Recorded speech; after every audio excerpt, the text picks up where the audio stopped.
What's going on, guys? Welcome back to the Adventure Outpost. Another weekend is coming on. It is once again time to talk those juicy box office numbers. All eyes were looking on A Haunting in Venice as it was doing battle with the second week of The Nun 2 to see which horror movie was going to take the box office, and it was a tight race, a photo finish race. And we're going to dive into all of that here today. Quickly before we begin, as always, hit that subscribe button if you haven't already. Smash that like button. Drop some comments down below. Let me know what you went out and caught this past weekend. And now let's dive into those juicy box office numbers. We start, as always, with the 2023 box office. For the 36th week of the year, we were at 56 million, a 30.8% drop from the previous week. 56 is also the second lowest grossing weekend of the entire year so far. There was only one weekend that was worse than that. You have to go all the way back to the sixth weekend of the year to find a lower total, which was 47 million. So it's crazy that we went this long before hitting such a low drop like this. It shows that the box office has been outperforming what it has been since we've been coming back from COVID. And it shows that we've been doing pretty well for this year, even if movies have not been hitting consistently the targets that they've been setting for them. At least box office wise at the theater level, we've been doing pretty solid. To get 36 weeks in before we hit another crazy low, about 30 weeks since the sixth week to hit a low like that, that is pretty solid right now. Hopefully we're able to bounce back next weekend with the release of Expendables, and hopefully we have a few more movies that'll be able to keep us above hitting more of these lows and hitting a dearth of just nothing in this phantom next few weeks before Taylor Swift. Hopefully we can manage to keep ourselves afloat here. But let's not waste any more time. Let's dive right into the top 10 for the weekend and see who won the weekend between A Haunting in Venice and The Nun 2. I actually thought it was going to be A Haunting in Venice easily. I did not think it was going to end up being as close as it was. It was a photo finish race, but if you see, as you can see right here, holding on to the first spot here, one of only a few movies this year to hold the number one position for more than 1 week is The Nun 2, adding itself to a few other movies that we'll take a look at later when we get to that list right there. But you see right here, in its second week, dropping only 54.8%. That's pretty solid for a second week horror movie. Normally you get those huge drops, but we're not seeing that here. It managed to still take in $14.7 million to bring its total domestic hold to 56 million off of a $38 million budget. So much like its predecessor, this is going to be a success story right here. It's going to make some money back. It's not going to be, looks like it won't be as huge as the first movie was, but this movie is still going to make itself a nice bit of profit when all is said and done. In second place is the new movie, the third in the trilogy of Kenneth Branagh's Hercule Poirot story, A Haunting in Venice. Takes in $14.5 million off of a $60 million budget. So it looks like here, at least domestically, still has a little bit of a ways to go, but couple it with its international total, and this movie is going to make itself a nice little bit of profit right there. It's good that they managed to keep the budget low right there at $60 million. That's not bad for a budget. Normally, you go with a horror movie, you want to keep that budget down even further, but I guess with that star power and with Kenneth Branagh behind the scenes there, you're going to get yourself at least a mid-sized budget here. But still not great that you didn't open up in first, but still not the end of the world to be there. If it hangs around for a few weeks here in the top 10, it should make itself a little bit of money here to consider itself at least better than the box office performance of Death on the Nile. And here's hoping we get another one. I love these movies. I didn't really like Death on the Nile one, but I still think these movies are super enjoyable. I love Kenneth Branagh as Hercule Poirot, so I could continue to watch some more of these if they decide they want to drop another one down the line. In third place, we've got The Equalizer 3 in its third week, drops 39.7%, takes in $7.2 million to bring its total domestic hold to $73 million off a $70 million budget. So this movie going to put itself in the green, going to make some money right there. Good for them. In fourth place, we've got My Big Fat Greek Wedding 3 in its second week, drops 53.1%, takes in $4.7 million, brings its total domestic hold to $18 million off of a budget we have no idea about. But I'm sure these movies do not cost much to make, so I'm sure it will end up also making itself a little bit of cheddar back. And rounding out the top 5 is Barbie in its 9th week. Not only 9th week in the top 10, 9th week in the top 5. This is never dipped lower than the 5th spot. This is an insane success story. Like right there alone on that, to stay almost 10 weeks in the top 5 is crazy. We'll see what happens next week with the release of The Expendables. Will Barbie be knocked out of the top 5 finally, or will one of these other movies have such a steep drop off that Barbie continues to hang around in the top 5 for an insane 10 weeks? But here in its 9th week, it drops 30.5%. It takes in $3.9 million to bring its total domestic hold to $626 million off a $145 million budget. Just absolutely insane. We've talked ad nauseum about Barbie. We'll talk a little bit more later on with a chart of that huge domestic total, but just an absolutely stellar performance for Barbie. Over on the back five, in sixth place, we've got Jawan in its second week, drops 59.3%, takes in $2.4 million, when it's total domestic total $12 million, off of a budget we have no idea about. Just another Bollywood movie coming in, wrecking house and saying goodbye.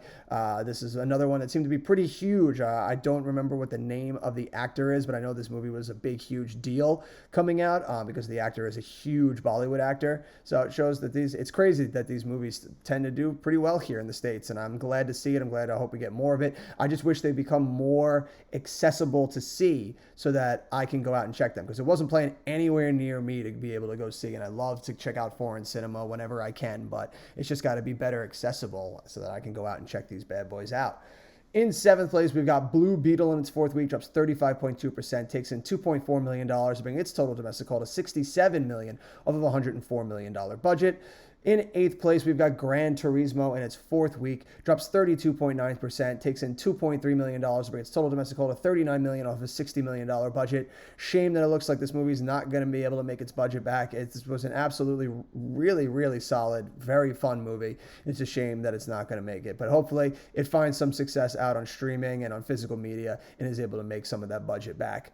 In ninth place, we've got Oppenheimer in its ninth week. It drops 31.8%, takes in $2.1 million, bringing its total domestic haul to $318 million against a $100 million budget. Just an absolute resounding success story along with Barbie. Just Barbenheimer, absolutely such a phenomenon. Still felt almost 2 months after the fact. And rounding out in 10th place is Teenage Mutant Ninja Turtles Ninja Mayhem. In its seventh week, drops 28%, takes $2 million to bring its total domestic haul to $114 million off of a $70 million budget.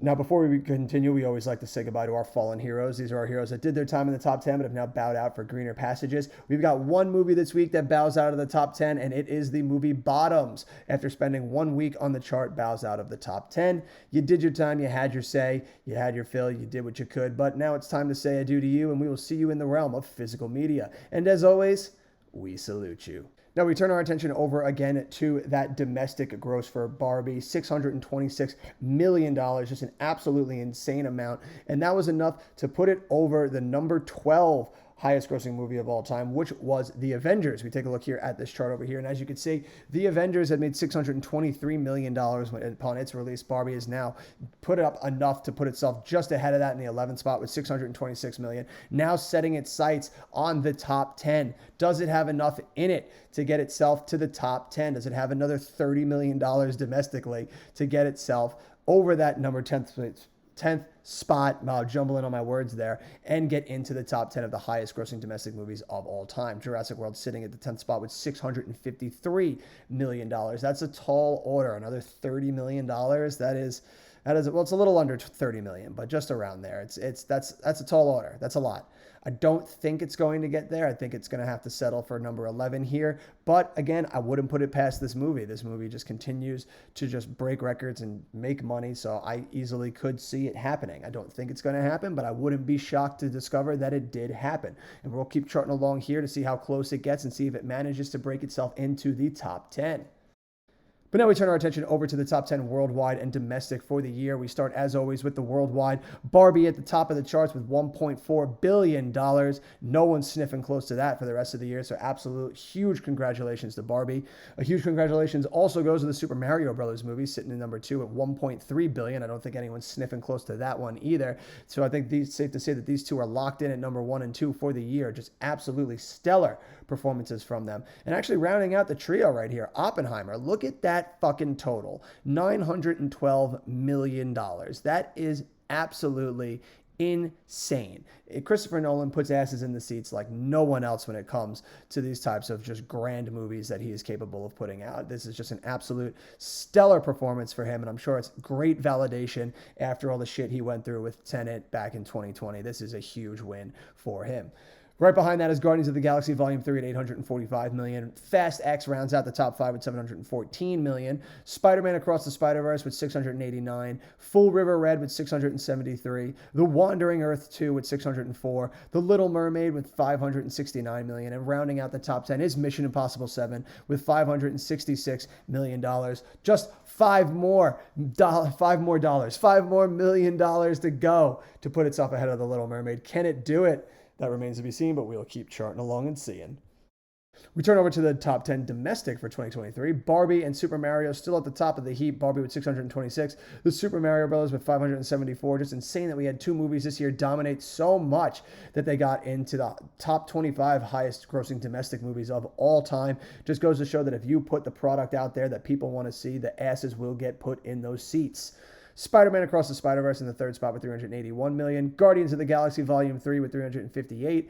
Oppenheimer with $318. The Little Mermaid with $298. Ant-Man and the Wasp Quantumania domestically at least hanging around still with $214. John Wick Chapter 4 with $187. Sound of Freedom with $183. And rounding out the top 10 is Indiana Jones and the Dial of Destiny with $174 million. Now, we talked a little bit before about The Nun 2 joining just a nice, huge grouping of movies that have managed to hold number one for more than 1 week in 2023. We take a look at the chart right here and look at the company that this movie sits with. You've got Avatar at the top of the heap, holding on to 7 weekends at number one still in 2023. You got Super Mario Brothers right behind it, holding 4 weekends. You got Barbie tied with it, also holding 4 weekends. You got Ant-Man and the Wasp Quantumania holding 2 weekends. Guardians of the Galaxy Volume 3 holding 2 weekends. And now joining this eclectic group, you got 2 superhero movies, one of the biggest movies of all time, and 2 movies based on these huge toy properties that are hanging out there. And then now we are adding The Nun to the party. Like that's so crazy. Of all the movies that have managed to join this group to come out right at the right spot, The Nun 2 joining this team, holding on to September 8th and September 15th here at the box office. It's a huge win for you, The Nun 2. Welcome to the team.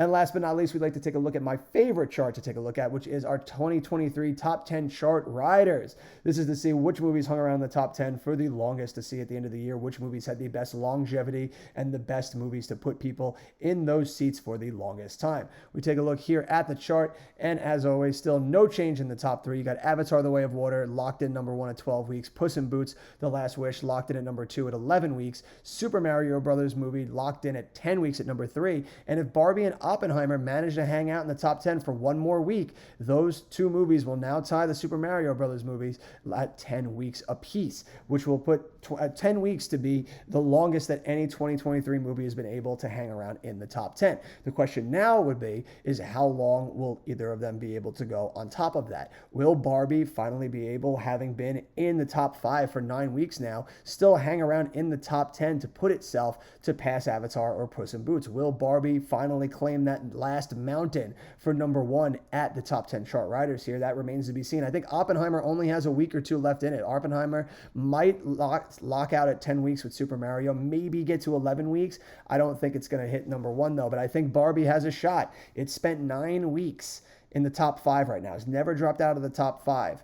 And we don't have a lot of big movies coming out. So if Barbie can still manage to put up a little money, I think it is entirely possible that we could see Barbie as the top chart rider of the year, finally toppling those 2022 movies. And we're going to keep along here, charting along and seeing, because it has been a wild ride to see if anything had anything to put up against Avatar: The Way of Water. And it looks like Barbie's come to fight.